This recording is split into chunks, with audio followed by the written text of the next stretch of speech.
আমাদের রোডের পারমিশন ছিল, আর্মি দিয়েছিল, তারপরে পুলিশের পারমিশনের জন্য অ্যাপ্লাই করেছিল। তখন তারা সাজেশন দিয়েছে যে এখানে নামাজ পড়তে গেলে ভালো, সেই অনুযায়ী এখানে নামাজটা আমরা করছি। শুভেন্দু অধিকারী ক্ষমতায় বসার পরই কলকাতার ঐতিহাসিক রেড রোডে এবার হলো না ঈদের নামাজ। ১০০ বছরেরও বেশি সময় ধরে যে সড়ক লাখো মুসল্লির ঈদ জামাতের সাক্ষী ছিল, সেখানে এবার নেমে এসেছে এক অদ্ভুত নীরবতা। ১৯১৯ সাল থেকে চলে আসা ঐতিহ্য ভেঙে ঈদের প্রধান জামাত সরিয়ে নেওয়া হয়েছে ব্রিগেড প্যারেড গ্রাউন্ডে। নিরাপত্তার কারণ দেখালেও এই সিদ্ধান্ত ঘিরে তৈরি হয়েছে বিতর্ক, উদ্বেগ আর আবেগের মিশ্র প্রতিক্রিয়া। কেউ বলছেন সময়ের দাবি, আবার কারো চোখে এটি সংখ্যালঘু মুসলিমদের সাংস্কৃতিক পরিসর সংকুচিত হওয়ার ইঙ্গিত। রেড রোডের শূন্যতা তাই এবার শুধু একটি স্থান বদলের গল্প নয়, বরং ইতিহাস, রাজনীতি আর সহানুভূতিরও এক নতুন বাস্তবতা। কলকাতার প্রাণকেন্দ্রে অবস্থিত ঐতিহাসিক রেড রোড, একদিকে সেনাবাহিনীর পূর্বাঞ্চলীয় সদর দপ্তর, অন্যদিকে রাজভবন, হাইকোর্ট, বিধানসভা আর ধর্মতলার মতো গুরুত্বপূর্ণ এলাকার সংযোগস্থল। বছরের পর বছর এই সড়ক শুধু প্রশাসনিক কিংবা ক্রীড়াঙ্গনের পরিচয় বহন করেনি, বরং দুই ঈদে পরিণত হয়েছিল লাখো মুসল্লির মিলন মেলায়। কিন্তু ১ শতাব্দীরও বেশি সময়ের সেই ঐতিহ্যে এবার ছেদ পড়েছে।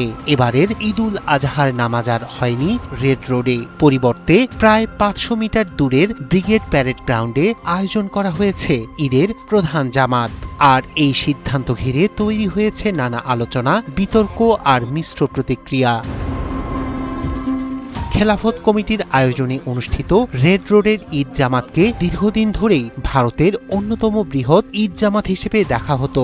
কলকাতা শহর, পার্শ্ববর্তী জেলা, এমনকি বাংলাদেশ থেকে বেড়াতে যাওয়া বহু মানুষও প্রতি বছর এই জামাতে অংশ নিতেন। মুসলিম সম্প্রদায়ের কাছে এটি শুধু ধর্মীয় আয়োজন নয়, ছিল আবেগ, ঐতিহ্য আর পরিচয়েরও একটি অংশ। এবার নিরাপত্তাজনিত কারণ দেখিয়ে রেড রোডের ঈদের জামাত নিয়ে আপত্তি তোলে প্রশাসন, কারণ পুরো এলাকা সেনাবাহিনীর নিয়ন্ত্রণাধীন। প্রশাসনের পক্ষ থেকে তখনই ইঙ্গিত দেওয়া হয়েছিল ভবিষ্যতে ঈদের জামাতের জন্য বিকল্প স্থান নির্ধারণ করা হতে পারে। শেষ পর্যন্ত সেটি বাস্তবায়ন হলো এবছর। যদিও সংশ্লিষ্ট কর্তৃপক্ষ প্রকাশ্যে খুব বেশি মন্তব্য করেনি, তবে আয়োজকরা জানিয়েছেন প্রশাসনিক সিদ্ধান্ত মেনেই নতুন স্থানে জামাত আয়োজন করেছেন তারা। সরকার বলছে কি রাস্তা ব্লক করে কিছু করা যাবে না। আজকে আমাদের পালা আছে, কালকে অন্য পালা হবে, সেটা রিয়াকশন আমরা দেখব।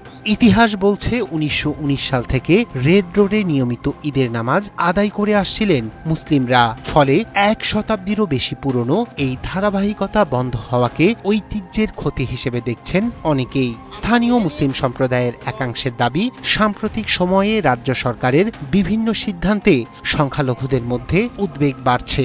বিশেষ করে কোরবানির পশু জবাই নিয়ে সরকারের নির্দেশনা নিয়েও ক্ষোভ রয়েছে অনেকের মধ্যে।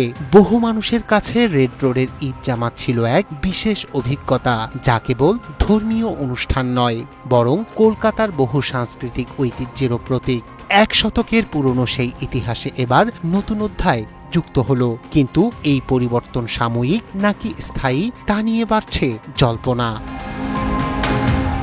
রায়হান কবির, শুভ্র, ৭১।